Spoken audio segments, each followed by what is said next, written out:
हमारे लिए आज की तिलावत इर्मिया नबी की किताब 23वां बाब पहली से 6 आयत। उन चरवाहों पर अफसोस जो मेरी चरागाह की भेड़ों को हलाक करते और परागंदा करते हैं।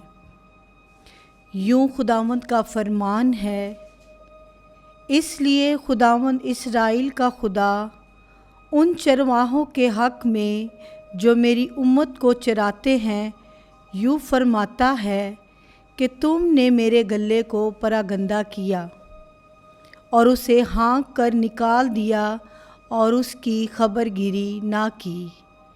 इसलिए मैं तुम्हारे कामों की बदी की वजह से तुम्हारी खबर लूँगा, यूँ खुदावंद का फरमान है। और मैं उन तमाम ममालिक में से जहाँ जहाँ मैंने उन्हें हाँक दिया था अपने गले का बकिया खुद जमा करूँगा और उन्हें उनकी चरागाह में वापस लाऊँगा, और वो फलेंगे और बढ़ेंगे। और मैं उन पर ऐसे चरवाहे मुकर्रर करूँगा जो उन्हें चराएंगे, तो वो फिर ना डरेंगे और ना खौफ खाएंगे, और ना कोई उनमें से गुम होगा। यूँ खुदावंद का फरमान है। देख, यूँ खुदावंद का फरमान है, वो दिन आते हैं जिनमें दाऊद के लिए एक सादिक कोम्पल पैदा करूँगा, जो बादशाह होकर सल्तनत करेगा।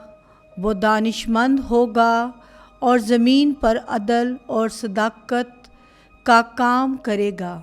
उसी के अयाम में यहूदा निजात पाएगा और इस्राएल इत्मीनान से सुकूनत करेगा।